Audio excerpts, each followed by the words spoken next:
교재 90페이지 보겠습니다. 사람들 사이에 분쟁이 생기면 재판을 통해 시비를 가리게 하고 태형은 40대를 넘기면 안 됩니다. 이어서 아들이 없이 죽은 남편을 대신하여 그 형제가 대를 잇는 수혼 규정, 남자끼리 다툴 때 여자의 태도, 바르고 확실한 저울추로 무게를 측정하는 규례가 나옵니다. 또한 아말렉이 이스라엘 백성에게 잔혹하게 대했던 일을 기억하며 보응하라고 명령합니다. 26장은 토지 소산에서 첫 열매를 바치고 가난한 자들을 위해 3년마다 11조를 드리라는 명령이 나옵니다. 이어서 모세는 지금까지 언급한 규례들에 대한 하나님의 약속을 제시합니다. 계속해서 이제 출애굽 2세대들에게 앞으로 가나안 땅에 들어가서 하나님의 백성답게 살아가기 위해서 꼭 기억해야 될 생활의 규례들을 하나님께서 모세를 통해서 말씀하셨습니다. 25장은 어려운 이웃에 대한 말씀이 주로 나옵니다. 1절에 보시면 사람들 사이에 시비가 생겨서 재판을 할 때 재판을 바르게 하라. 그리고 악한 일을 행한 사람은 정죄하고 태형, 때리는 처벌을 해야 될 때는 바르게 하라. 자, 3절 보십시오. 근데 악한 일을 한 사람에게 태형을 때릴 때도 40대까지는 때려라. 그런데 그것을 넘기지는 못할 것이다. 왜? 그것을 넘겨서 매를 너무 지나치게 때리면 그 악한 사람이 아무리 악한 일을 해도 그것 때문에 큰 신체적인 상해를, 큰 후유증을 평생 지고 가면 그건 너무 가혹하다, 이런 뜻입니다. 그러니까 잘못은 엄정하게 재판을 하고 잘못한 사람은 합당한 처벌을 하되 그 처벌을 너무 과하게 해서 그 사람이 잘못을 뉘우친 후에도 정상적인 생활을 하지 못하는 상황에는 이르지 않도록 하라. 자, 4절 말씀도 한번 읽어볼까요? 자, 함께 읽습니다. 시작. 곡식 떠는 소에게 망을 씌우지 말지니라. 아멘.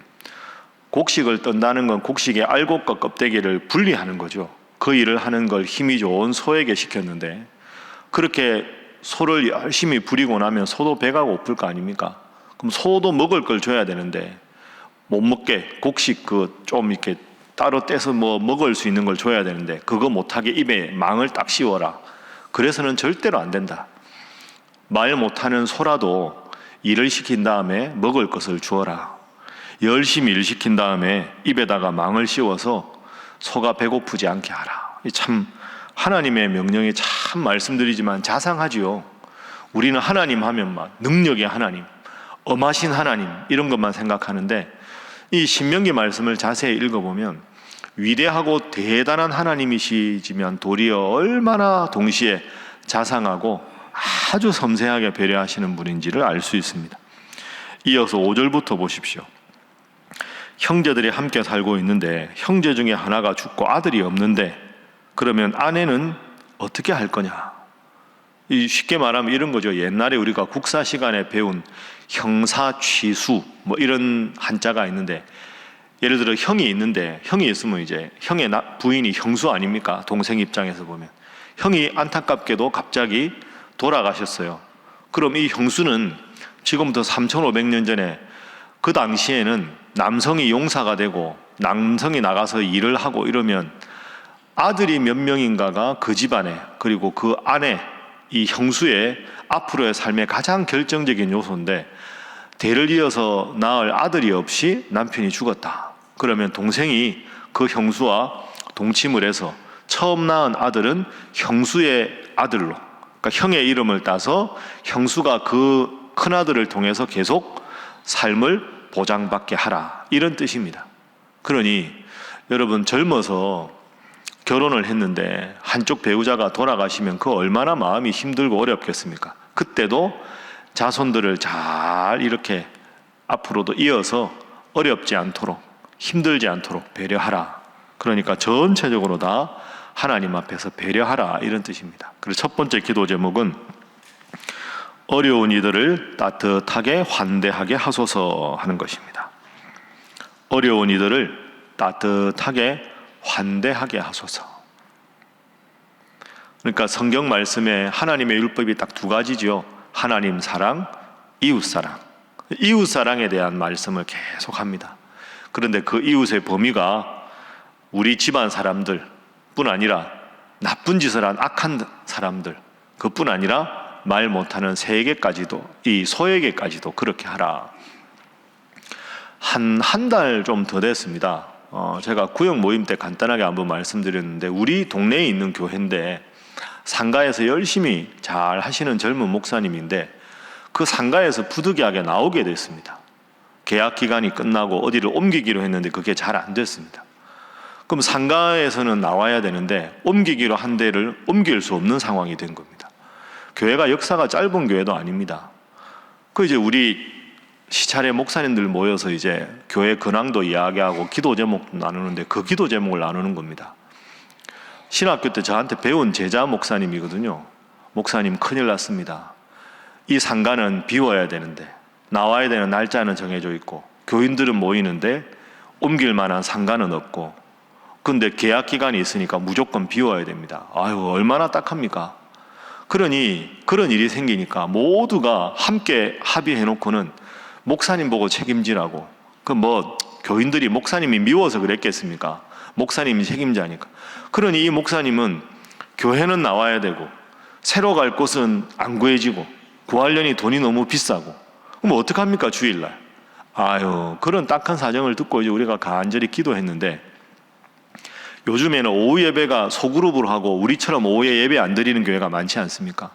그런 교회 중에 한 교회가 좀 섬겨주면 좋겠다 싶었는데, 그 교회에서 아주 가까이 있는 우리 동네 모 교회가 당회를 급하게 열어가지고 우리 교회 오후에 쓰십시오. 그렇게 해서 오전에는 그 교회가 예배 드리고 오후에는 그 교회 식구들이 다 나와서 거기서 예배를 드리고, 그 다음에 오전에 시간이 있고 오후 예배 부득이 못 드릴 때는 그 교회 예배 드리고, 그렇게 잘 정리가 됐습니다. 제가 가만히 그걸 보니까 참 좋은 일 아닙니까? 요즘에 얼마나 힘듭니까?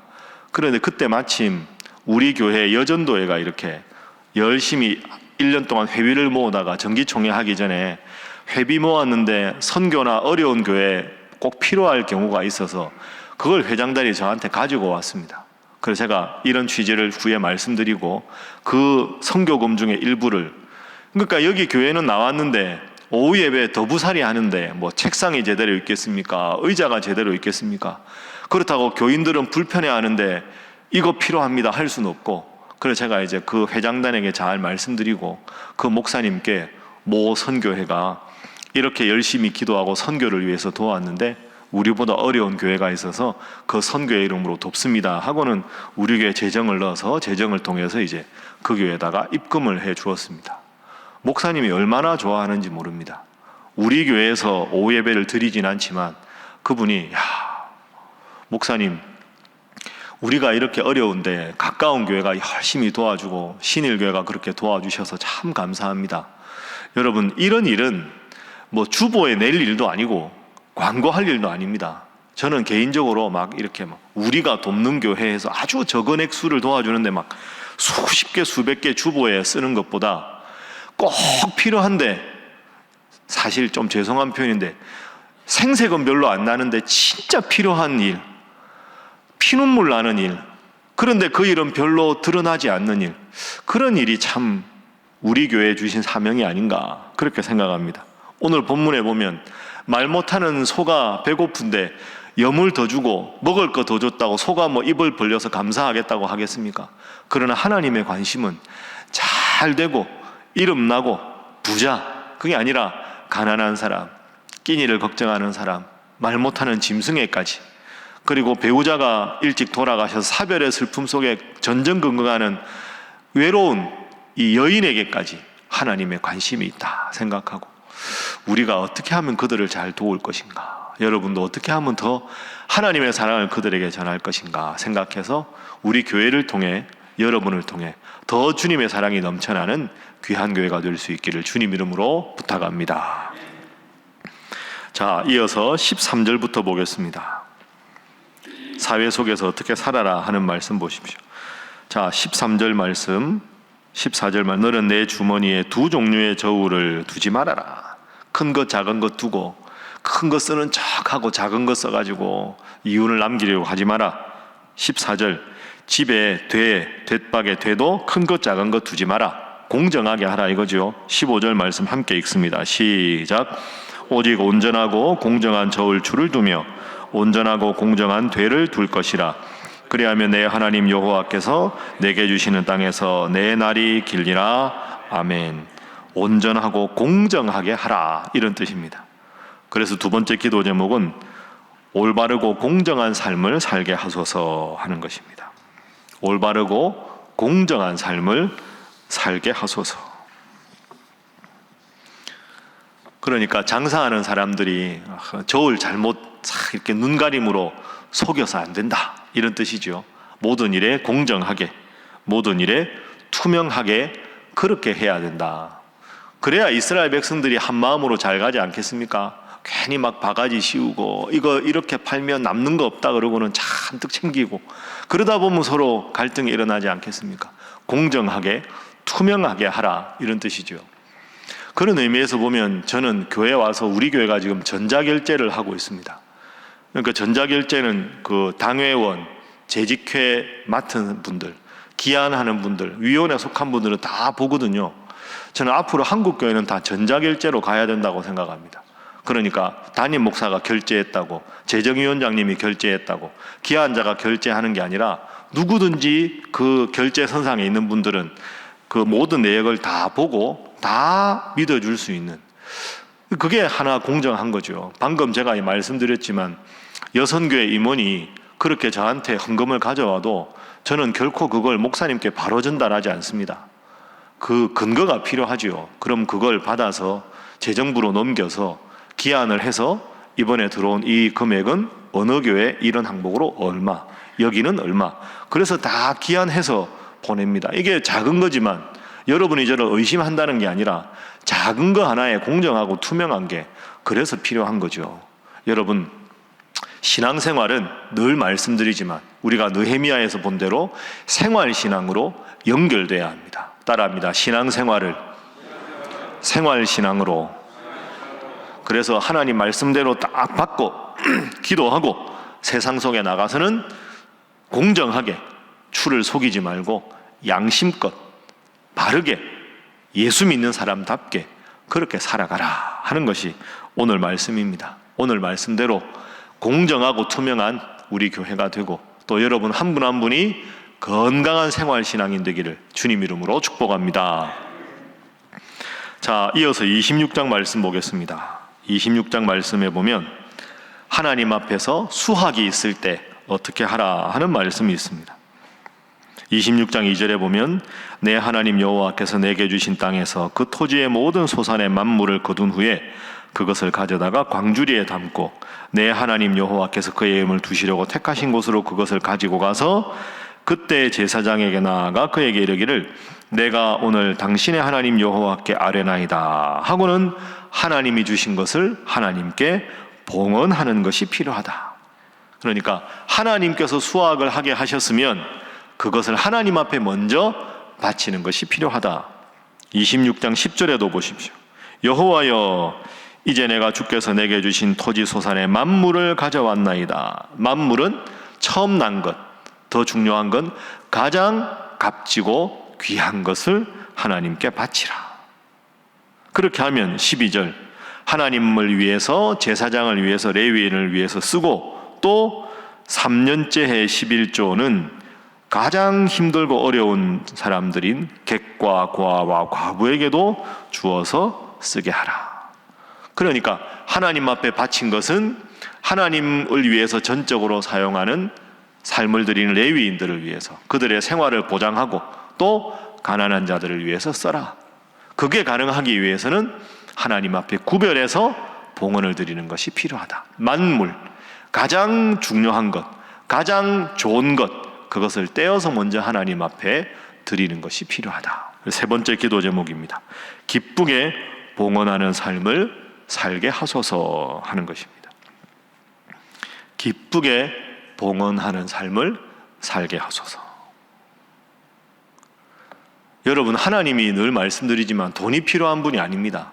하나님이 다 주셨는데 하나님을 위해서 먼저 구별해서 하나님께 바치는 것, 이 모든 것이 하나님께로부터 왔습니다.